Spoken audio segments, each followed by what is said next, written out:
प्रत्येक बातमीतील घटनेच्या वास्तविकतेची तुलना थेट पाहत रहा सांगली अपडेट। चळवळीतील संघर्ष यात्री, यशस्वी उद्योजक ते राजकारणी माननीय महादेवदादा दबडे। ना कोणाचा पाठीवर हात, ना हुजरेगिरी, पण प्रचंड आत्मविश्वासू व्यक्तिमत्व।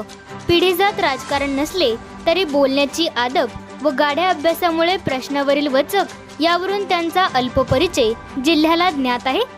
केवळ नागरिकांना त्रास होतोय म्हणून ट्रॅक्टरमध्ये कचरा व मेलेले कुत्रे थेट महापालिकेच्या दारात टाकत नागरिकांच्या समस्यांना वाचा फोडणारे महादेवदादा दबडे एवढे धाडस सहसा कोणी करत नाही।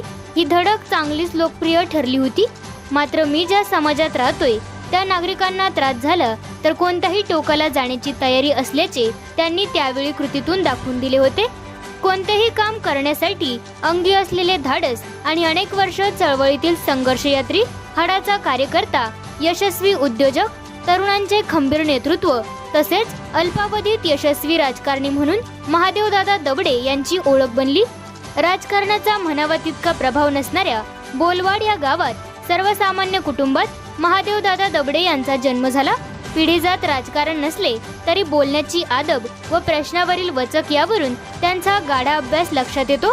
स्वकर्तृत्वावर त्यांनी आपलं व छोट्याशा या गावाचं नाव लौकिक केले। बोलवाड हद्दीलगत असणाऱ्या महापालिकेच्या कत्तलखान्यामुळे नागरिकांच्या आरोग्याविषयी अनेक प्रश्न निर्माण होत राहिले। दबडे यांनी नागरिकांच्या जीवावर उठलेल्या या प्रश्नावर लढा देण्याचा निर्णय घेतला। हा प्रश्न त्यांनी 10 वर्षापूर्वी पंचायत समितीपर्यंत नेला। तत्कालीन पदाधिकाऱ्यांना या प्रश्नाची जाणीव करून दिली। पदाधिकाऱ्यांनी साथ दिल्याने त्यांनी ट्रॅक्टरमध्ये कचरा भरून व मेलेले कुत्रे थेट महापालिकेच्या दारात टाकत दणका दिल्याने नागरिकांच्या आरोग्य प्रश्नी झोपेचे सोंग घेणाऱ्या महापालिका प्रश्नाला हडबडून जाग आणली। गुन्हे दाखल करण्याचे प्रकार घडले, मात्र चळवळीतील हा धगधगता निखारा डगमगला नाही। प्रशासनाला नमते घेण्यास भाग पाडले। बोलवाड सारख्या गावातील कार्यकर्त्यांनी महापालिकेवर मारलेली धडक चांगलीच लोकप्रिय ठरली होती। त्यांच्या या लढ्यानंतर त्यांनी कधीच मागे पाहिले नाही। चुकीच्या कामकाजाबाबत शासकीय अधिकाऱ्यांच्या विरोधात त्यांनी लढे देऊन सर्वसामान्यांना न्याय मिळवून दिला। विषयातील सखोल ज्ञान व भ्रष्ट कारभाराची पोलखोल यामुळे त्यांचा प्रशासनावर नेहमीच वचक राहिलेला आहे। राज्यभरात सुशिक्षित बेरोजगार युवकांच्या हातांना काम नाही, स्वयंरोजगारासाठी बँकांकडून दाद मिळत नसल्याचे पाहून महादेव दबडे यांनी युवकांच्या न्याय हक्कासाठी सांगली जिल्हा सुशिक्षित बेरोजगार युवक संघटनेच्या माध्यमातून त्यांना न्याय मिळवण्यासाठी लढा सुरू केला। उद्योग भवन बँकासमोर कर्ज प्रकरणासाठी आरपारची लढाई दिली। यात त्यांना मोठा संघर्ष करावा लागला। अनेक युवकांना त्यांनी न्याय मिळवून दिला। अनेक भ्रष्ट अधिकाऱ्यांविरोधात आंदोलने केली। त्यांच्या या आंदोलनामुळे अनेक अधिकाऱ्यांना कारवाईला सामोरे जावे लागले।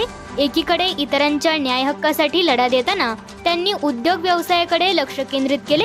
नामवंत ठेकेदारात त्यांचा समावेश होऊ लागला।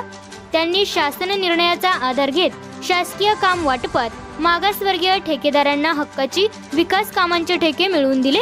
ठेकेदारात एक यशस्वी ठेकेदार बनताना अनेक सुशिक्षित बेरोजगारांना ठेकेदारीत ओढून त्यांना स्वतःच्या पायावर उभे केले। अडचणी येतील तिथे महादेव दबडे उभे राहत तरुण ठेकेदारांना सहकार्य करतात।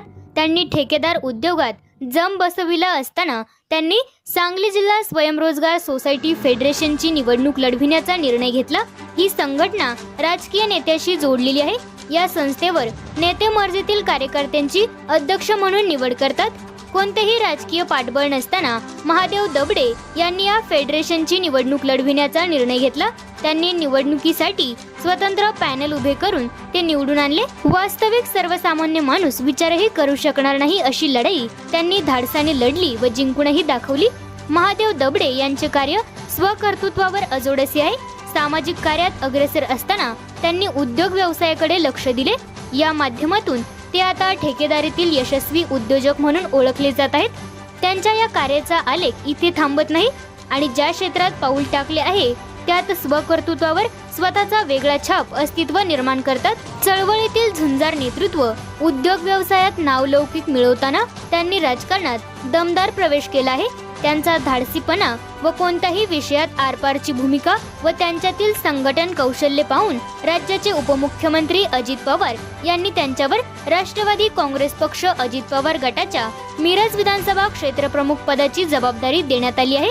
स्वतःचा बांधकाम व्यवसाय सांभाळताना त्यांची सामाजिक कार्याची नाळ तुटलेली नाही. सर्वसामान्यांनी हाक देताच ते हिरिरीने भाग घेऊन त्यांचे प्रश्न सोडवण्यासाठी धडपड कायम आहे.